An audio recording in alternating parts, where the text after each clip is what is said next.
ઘણા વર્ષો તપ કરે છે દેવહૂતિ અને કરદમ ઋષિ હજારો વર્ષ તપ કરીને આંખ ખોલે છે અને આ બાજુ દેવહૂતિને જોવે છે કે આપ દેવી કોણ છો? જો શબ્દ સાંભળો તમે. કરદમ ઋષિ એમ કહે છે, આપ કોણ છો? આટલા વર્ષો આટલું. દેવહૂતિ આખા પરિવર્તન થઈ ગયા, કાળા વાળ બધા ધોળા થયા, સાવ પાતળું એવું શરીર પતિની સેવામાં કર્યું.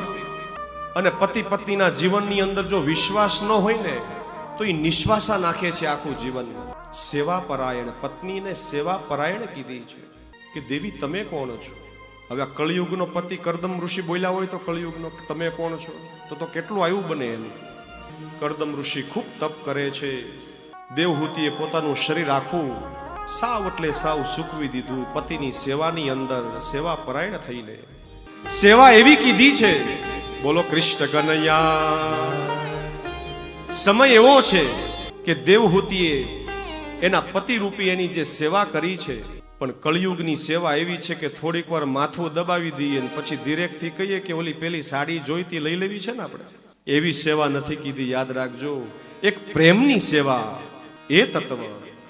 સમાધિમાંથી મુક્ત થયા કરદમ ઋષિ કહે છે કે દેવી તમે મારી માટે આટલું કર્યું?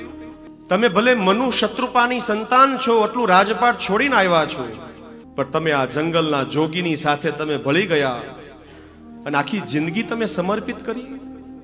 બોલો શું ઈચ્છા છે તમારી?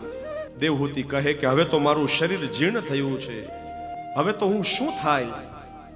બે આશા હતી કે એક શ્રેષ્ઠ પતિની પત્ની બનું અને શ્રેષ્ઠ પુત્રની પુત્ર માતા બનું. ભગવાને એક તો મારું સાંભળ્યું કે તમારી જેવો મને પતિ મળ્યો, પણ મને પુત્રની આશા હતી. કરદમ ઋષિ કહે કે હું તો આ સાધનાના બળે તો ચાલે છે. દેવી જાઓ, સામે સરોવરની અંદર સ્નાન કરીને આવો. અને જેવા સ્નાન કરીને આવે છે, સાક્ષાત 16 વર્ષની કન્યા થઈ હોય એવું સ્વરૂપ ધારણ કરી દેવહૂતિ બહાર આવે છે. કામદ વિમાન બોલાવી અને કામદ વિમાનની અંદર અઢળક પ્રકારના ઐશ્વર્યો મૂકીને એ કામદ વિમાનમાં વિહાર કરે છે કરદમ ઋષિ અને દેવહૂતિ. અને વિહાર કરવા નીકળે છે. શ્રી સૂક્તનું પણ નિર્માણ એ કરદમ ઋષિએ નિર્માણ કર્યું.